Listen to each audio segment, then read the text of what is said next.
Hiya, welcome. So, 1.22 just came out. With just, I mean it came out 2 hours ago. Well, almost 1 hour ago. So, I am actually, I just came home. I'm tired, but I still have to do what I promised to do. So, I will be doing tutorials for Winter Story. So, let's get on with it. Let's go!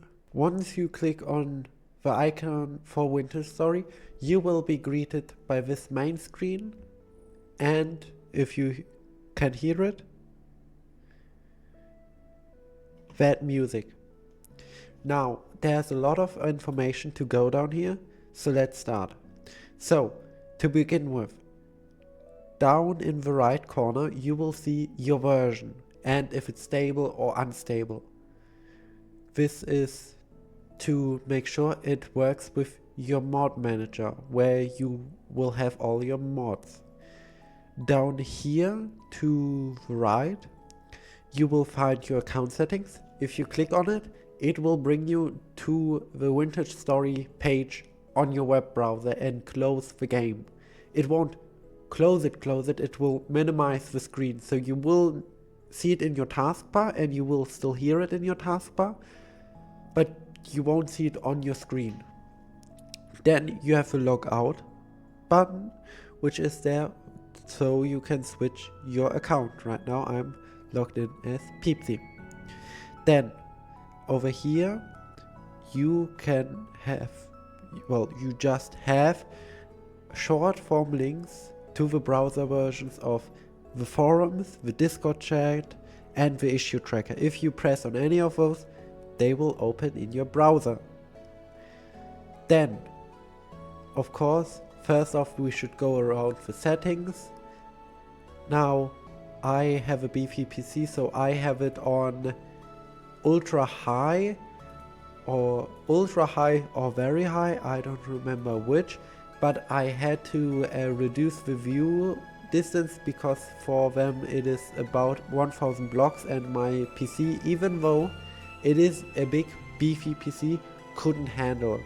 So be careful of that. Your PC might be strong, but this game takes a lot. Now, of course, you have your mouse sensitivity and settings and what your primary mouse buttons are. You can actually change this if you have multiple buttons. Then you have all the controls, very much a lot of stuff, but the most important stuff is just up here and over here. The overlays are something you should definitely have once you begin the game. The only overlay I have is, I think, yeah, block and entity info overlay, so I can see what block it is. Then you of course have your accessibility settings. That is something like you being able to talk to sprint, or for your for the ones who have motion sickness, motion bobbing, view bobbing, because when you run the game, I think actually does bob around. I don't know if view bobbing is actually just something normal. Also, once you click on the wiki, it will also, sorry, I'm a bit sick, it will also send you to the settings. Well, not settings, to the, once you click on this hyperlink, you will get sent to your browser where the wiki will be opened. Now you can change many things like screen change, wireframe thickness, which I should probably turn up, wireframe colors. These you will only see while trying out, so that is actually one thing they should change where you can actually see it right here, but no, you can just see your default preset 1, preset 2. Then you have glitch strength waviness. This is for, like it says, temporal storms and general temporal instability, meaning that, as you know, in storms, blocks like to wobble. This is how you set it down or up. Then, of course, you have your sounds. Also, the music level does also mean that if you have a turning cylinder and Winter Story's version of a jukebox, this music will also be turned down. I didn't know directional audio was a thing. But okay, and then of course you have your I will just keep it default, your default sound. And then of course your interface where you can change UI scale, the language, where it will also say how much of it is actually translated. And if you're asking how it will be translated more, as far as I understood, you can on the Winter Story Discord help with translation. Then of course you have auto hide or show chat, open chat, and only like a bunch of stuff. Also you can set up what block infos or infos in general are on by default, meaning that once you spawn in, these will be toggled on by default, meaning that if you have them all on, they will just be on. If you have them all off, they will be off unless you press these buttons. Then of course mini maps. Immersive mouse mode is an interesting one. If you're asking, I can show you. I will show you. Immersive first person, like immersive mouse, are both things that you should do once you actually know what the game is. And then, of course, things like the FOV and the Y position, which I didn't actually know. But this is Y position, so you can only lower it. In my opinion, there should be a axis where you have it set to have your main heft on the left or the right. And developer mode is just developer and modder stuff. I have to say, this is something, unless you want to get into modding, you will probably never touch. Then, on the topic of mods, mod manager. Over here you will see all the mods. Up top you will see the name. So you have all these classics, better improved weather, a culinary artillery experiment. Under it you will see the makers and developers. Aldi, Krummer, Matt, Dad, Freaky User, okay, interesting. And then under it, if provided, you will also see a small thing where it says what it is. For example, all new classes alongside reimagined frame. I'm sorry, I'm really tired today. But for example, this one doesn't have one. And then up here, you will actually see what version they run on. So this one is for 1.1.6. But yeah, all of these are definitely outdated. But as you can see down here, these are what you have by default and you will always have.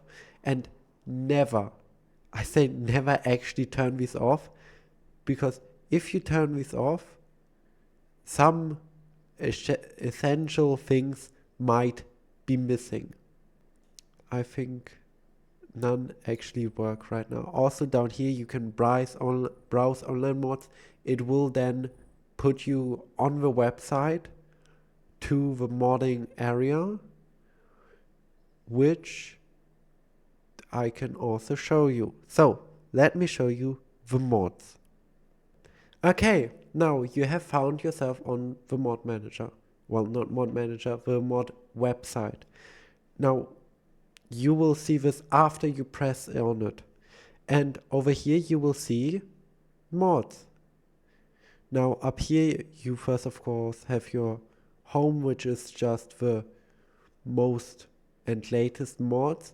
Then you can go on all mods, where you can search for a name, a site. So if you're asking, this is important once you come to, if you are on a multiplayer server, tags, contributors, game version. We are on this one, game version exact. This is, for example, if you want, like you see here, RC8, the category, and the mod type.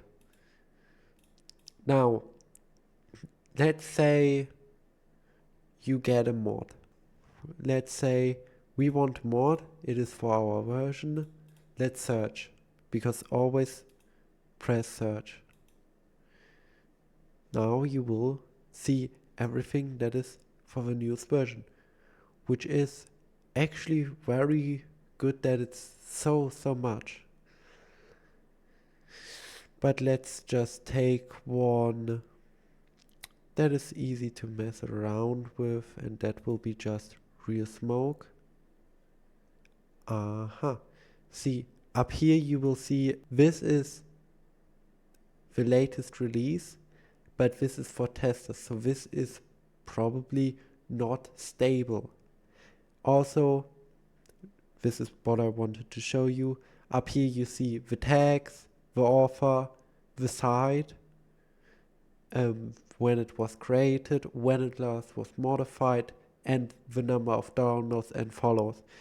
Down here you will see these two buttons. One is just a zip download and one is a one-click install. Now if you are playing, you should probably just click one-click install. It will install it for you, and as far as I know, it will even launch the game for you.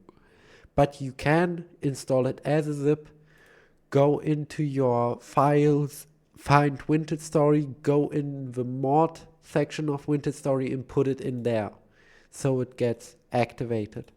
Also, as you can see, if you go under files, under most mods, you will see every single version, and you can see the pages for it. But once you have it over here, you will see if they are activated or not by this button. You press on it or not, and then you just reload mods.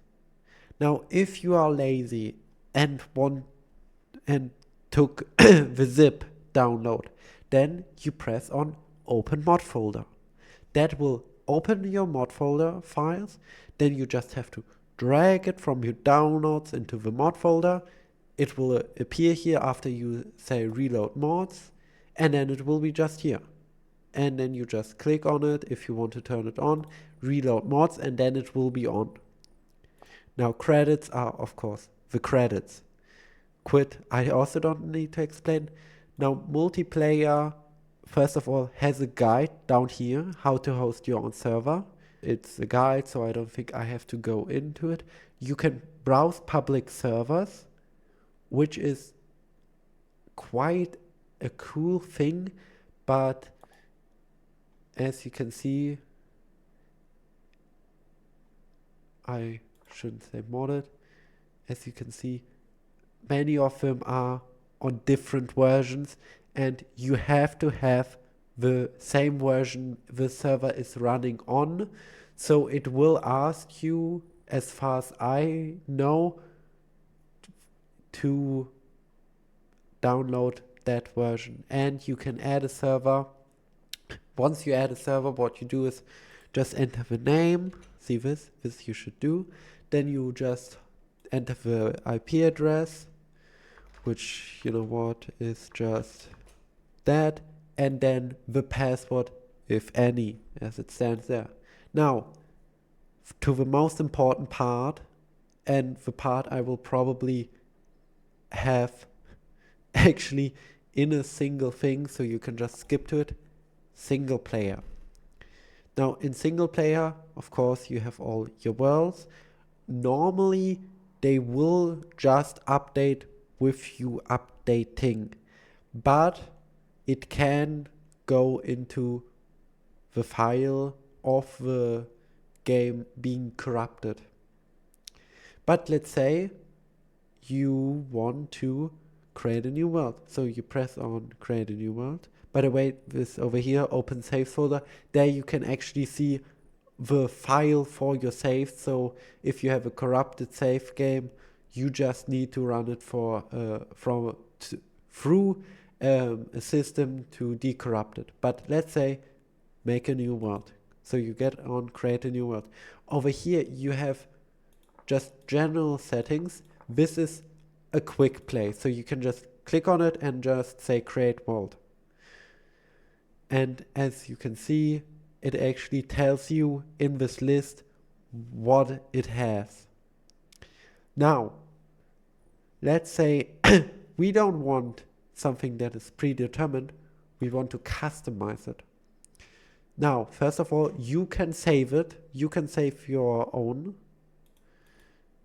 as far as I know. But I don't think you can rename it, which is interesting.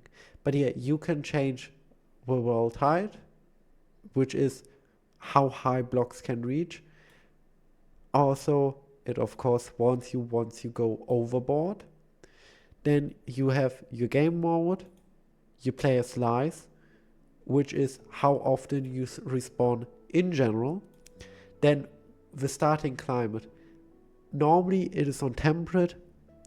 I would say keep it on temperate to learn about the game. Then the random respawn radius. This is a radius around the center of the world, in quotes, where you spawn. I normally have it on 10,000 blocks. Why? I find it makes more fun if you don't respawn in the same place every time. But you can set it to 0, so you will be on the exact place. You can have it to 25, so you will be in the area, or you will be just, if you have it at 10,000, nowhere near it. Now, a grace timer, this is something I find new beginners, if you never have heard of the game, never have seen the game, never have played the game, have no idea about it and don't have a tutorial with you, which by the way you probably don't need. I actually never used the tutorial on Vintage Story. I just brute forced it. But I would say if you're a new player, give yourself like 3 days to 2 days of grace period.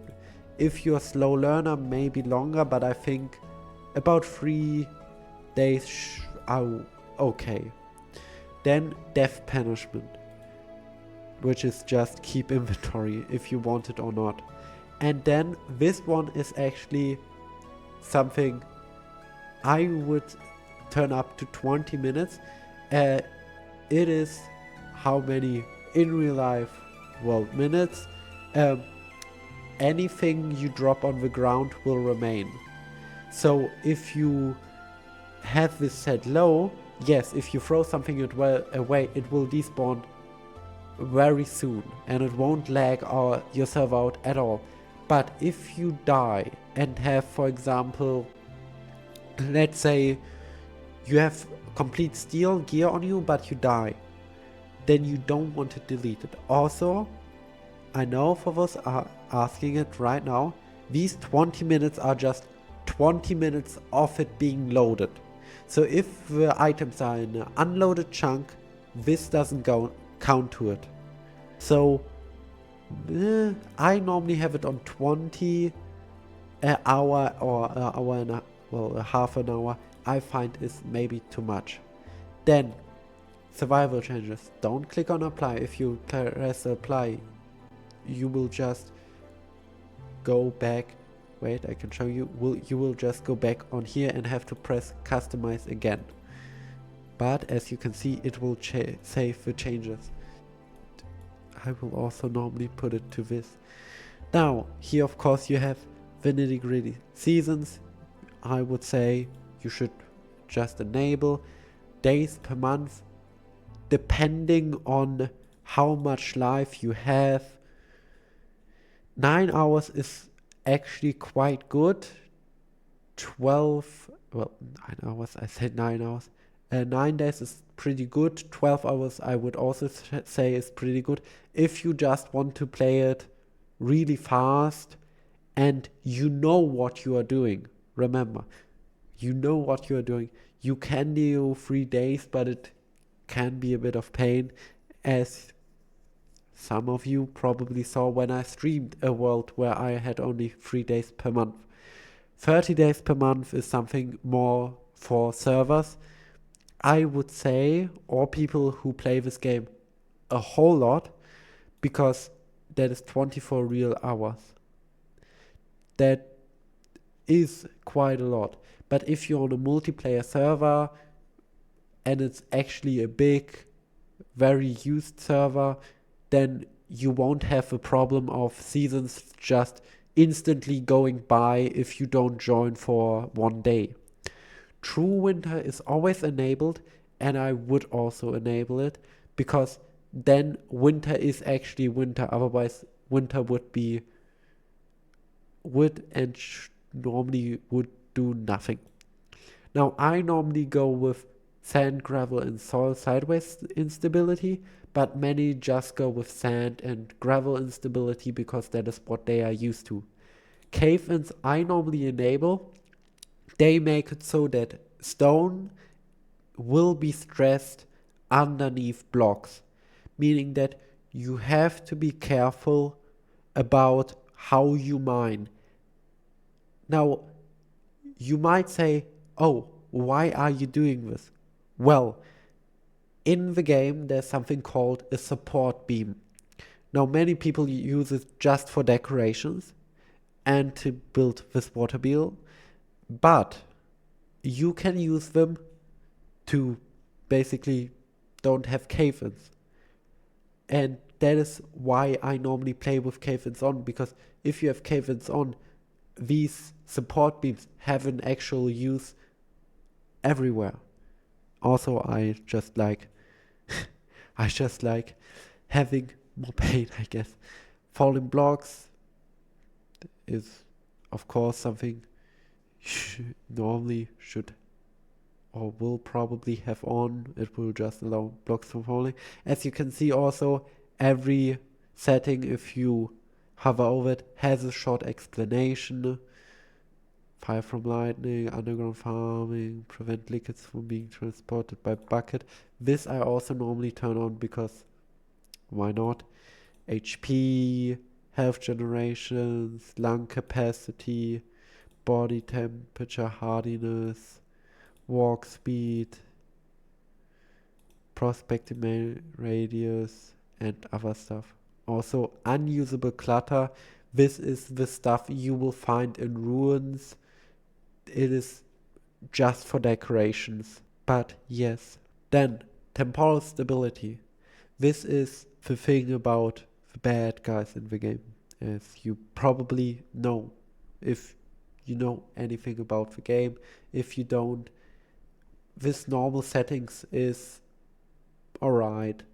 I normally set, if you're a beginner, I would set this 20 maybe to infinite, but this is really depending on how you want to be as a first player. If you want to be, for example, like me, I basically just went in, put on survival mode, and that was it. Like, I just went into single player, pressed standard, and then just generated the world, so I could just literally see how the game plays with no settings changed.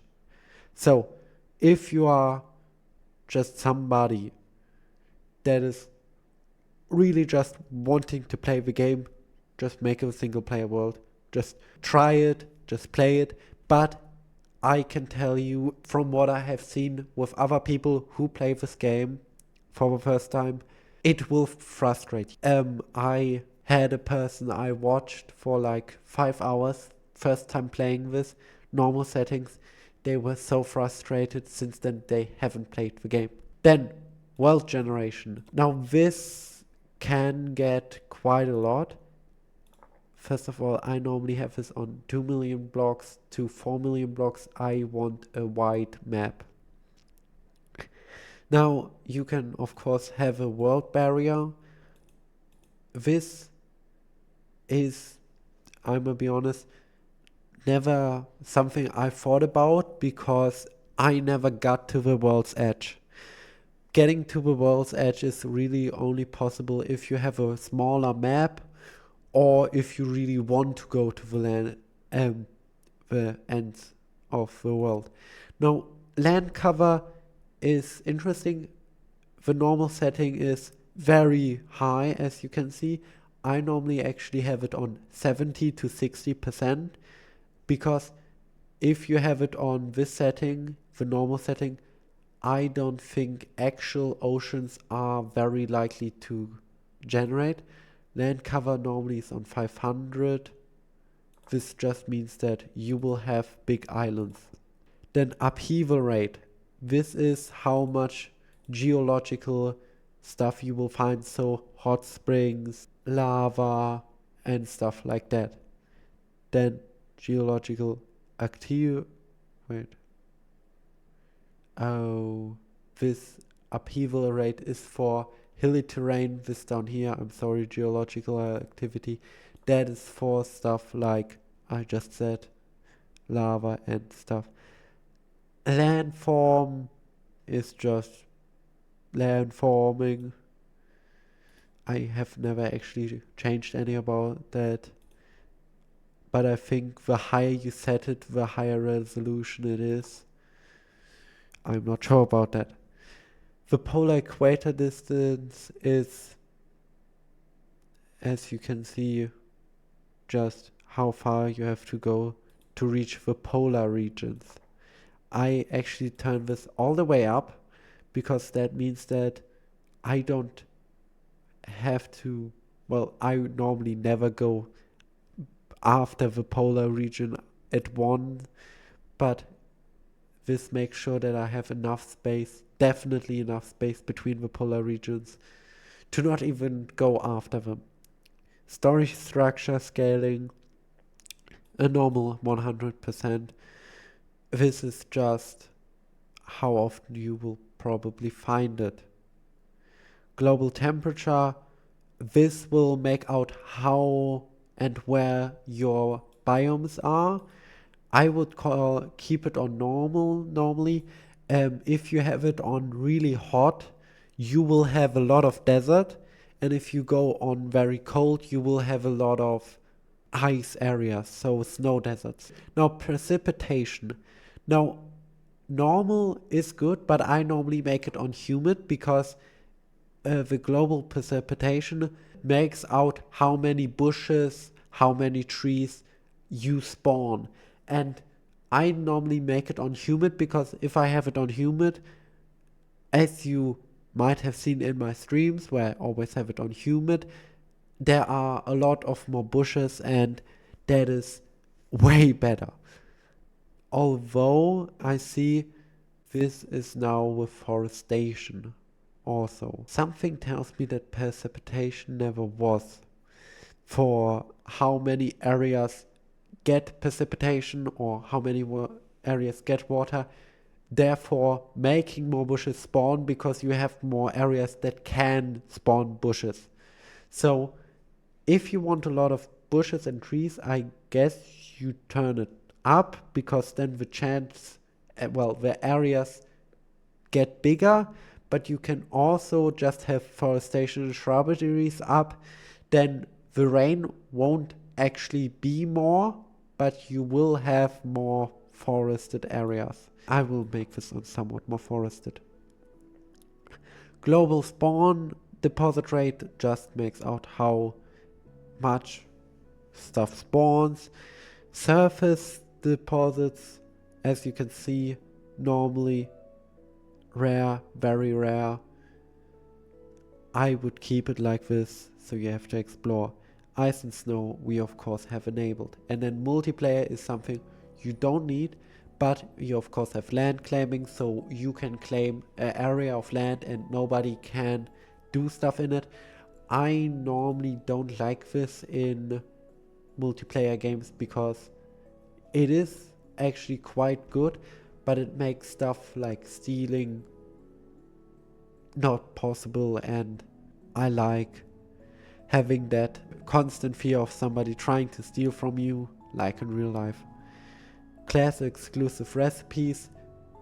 This makes just that class exclusive recipes, we will go into that very soon, are no more thing, and action houses are just for traders where you can server wide just pay off your stuff. So our world seed will be Peepsy to 1 million subs. Also, of course, yes, a world seed is optional. Then we will apply and we will create world. Also up here you can rename the world to Thorium and create world. Now this is the loading screen. I went through this already. I turned my mic off. So over here you have your skin color. It goes from blue, white, purplishes, grenishes, and these amber colors. I normally take bronze or amber. Then you have eye colors. Most of them are just one color, but I actually have it written down, so I'm sure to not forget them. Stuff like like black opal and citronite have different colors with the main color, but we will take black opal, which according to my notes is teal, blue and purple. Now over here you will see the underwear. This can be anything from just breeches to a leotard to two-piece. I normally go with two-piece for obvious reasons. Then you have your voice. You have everything from an alto flute to a tuba.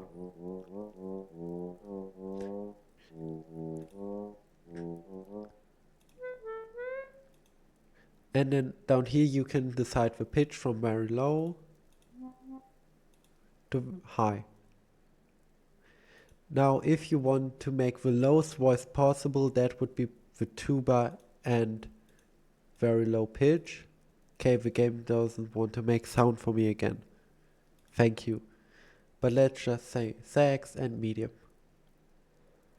Also down here you can go to the last selection.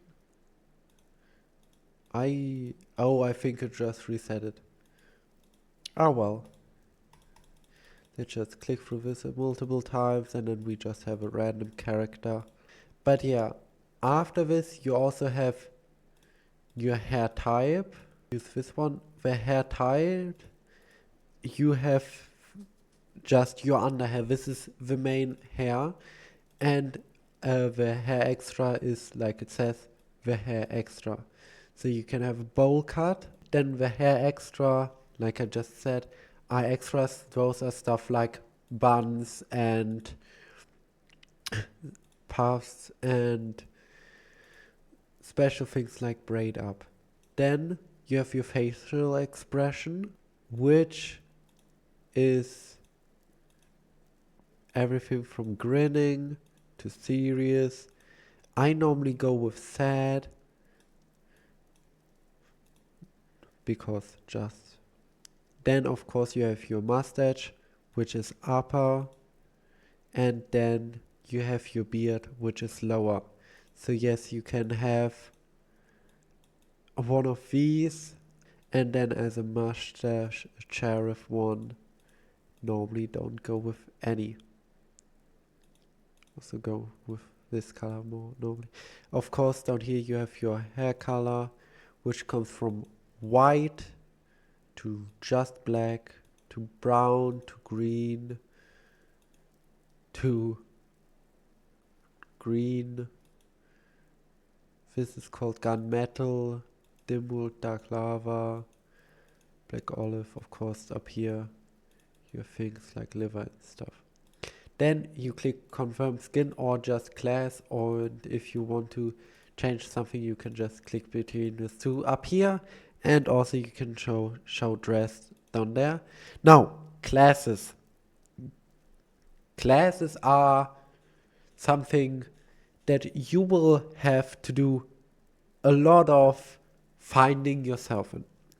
If you're starting the game, which if you're watching this video you probably are, start as a commoner, I would say. They have no positives, no negatives. They are a mid-roll they are just the middle of the road. Just take them. Now you of course have the hunter, but as you can see they have good skills, like having plus damage and rage weapons, but also bad skills. Also, one thing to notice, every class comes not only with its own clothing, as you can see here, which by the way you can change, but it also comes with an exclusive craftable. The hunter can make crude bows and arrows. The malefactor, looking very cool, can make slings. The clockmaker can make a device that is used to tame locusts. The blackguard can make a sword short and a shield. The tailor can make a sewing kit, which, by the way, if a sewing kit sounds lame, a sewing kit is actually very good, because it is something you will need to find regularly if you can't make it. And then, of course, just again, the commoner. I will take my favorite class, which is tailor. Now, right into the game, first of all, if you press pause, the game will pause. If you press your inventory, it won't. If you press handbook, which is H, it will. By the way, yes, you can place the handbook wherever you want. Now, first of all, we are spawned in. So this is your world.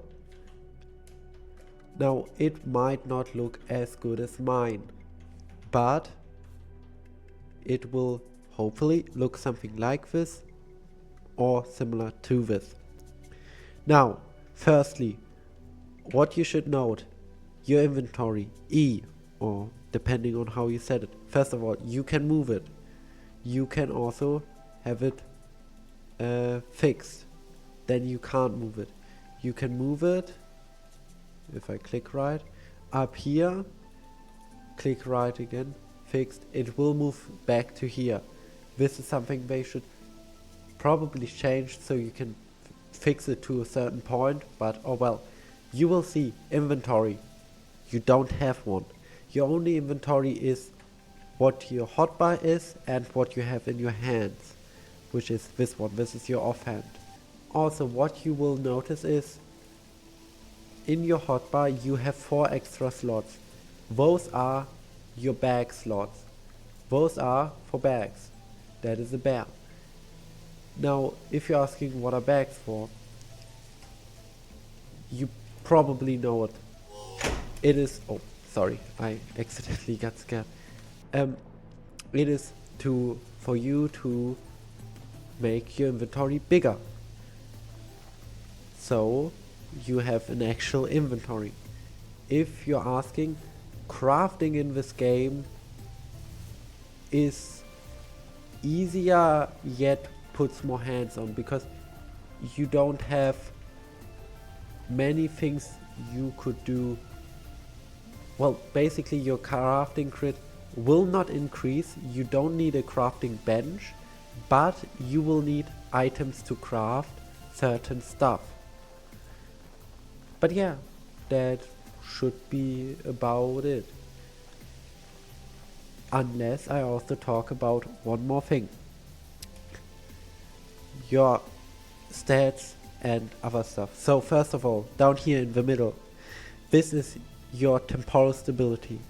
This will decide how many enemies spawn around you, and normally what most people say, this is your insanity meter.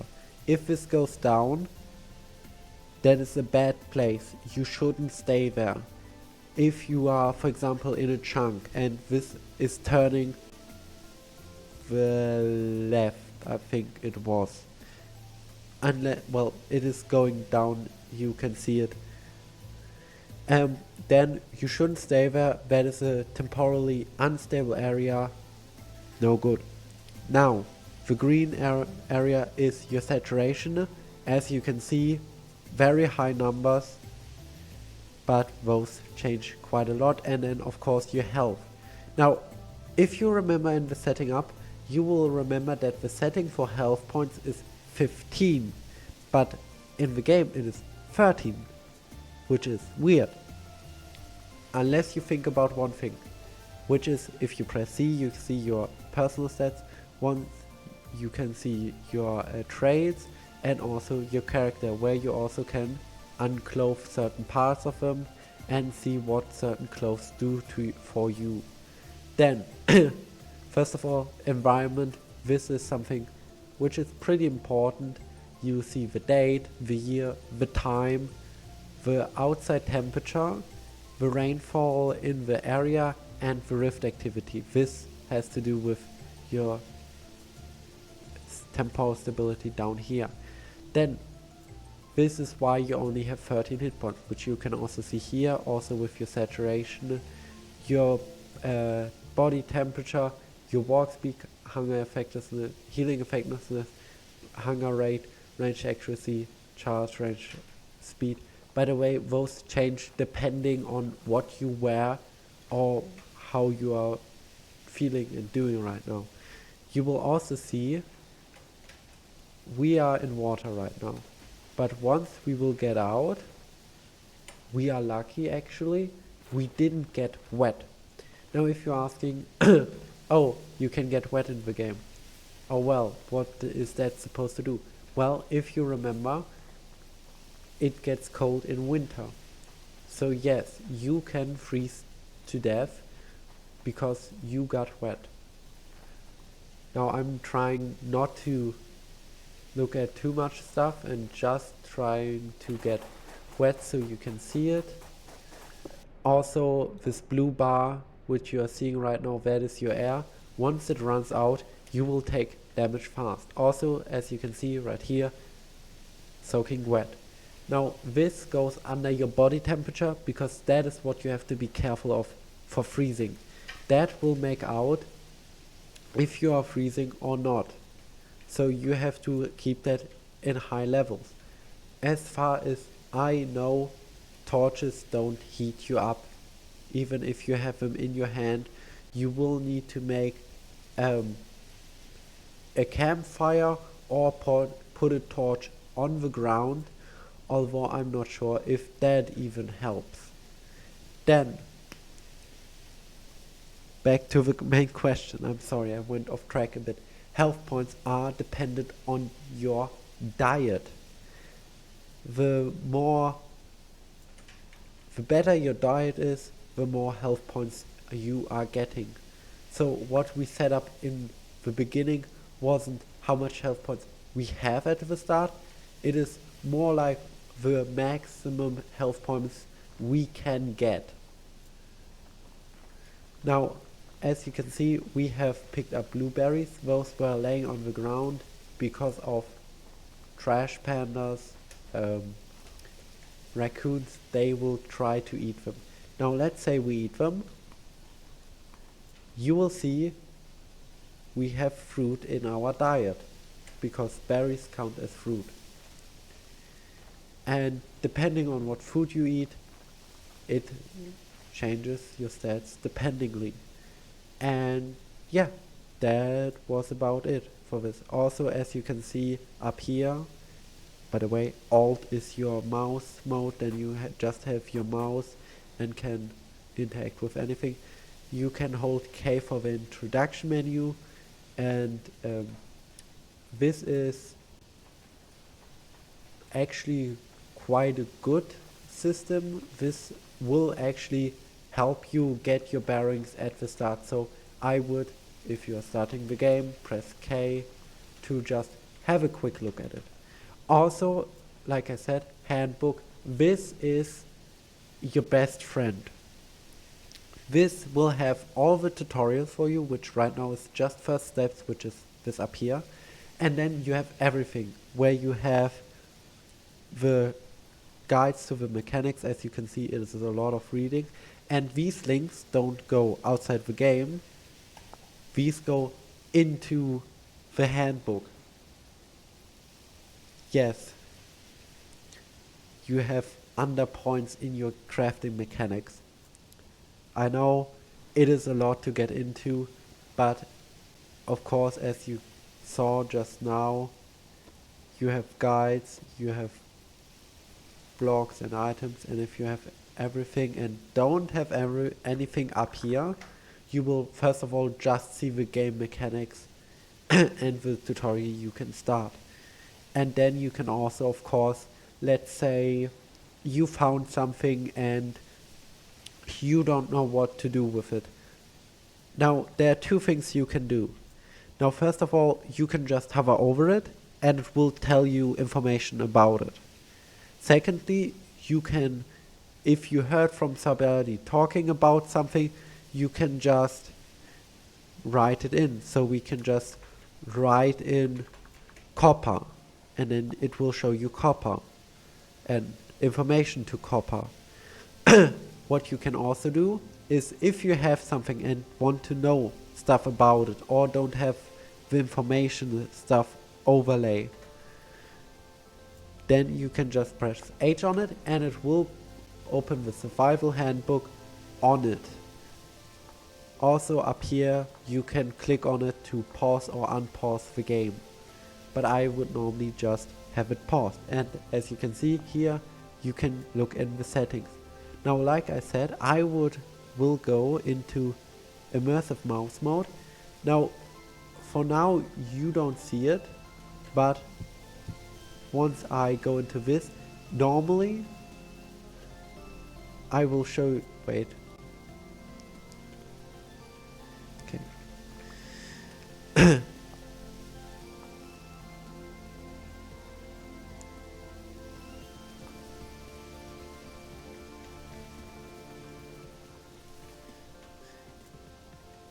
But yeah, okay, now I will go into the immersive mouse mode and the immersive first person mode. Now, firstly, I want to show you how it's normally done. So you click down your stone, click on it again, select recipe. You can move around. This is just how it is. Yes? Now, if you have, sorry, I'm losing my voice here. If you have immersive mouse mode on, if you place it down and place this down again, it looks the same.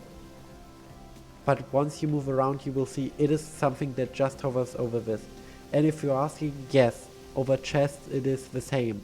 So it will be just like this. And then you can still just say this. And then you will just be able to do it like normal. Now, if you're asking, oh, how is that?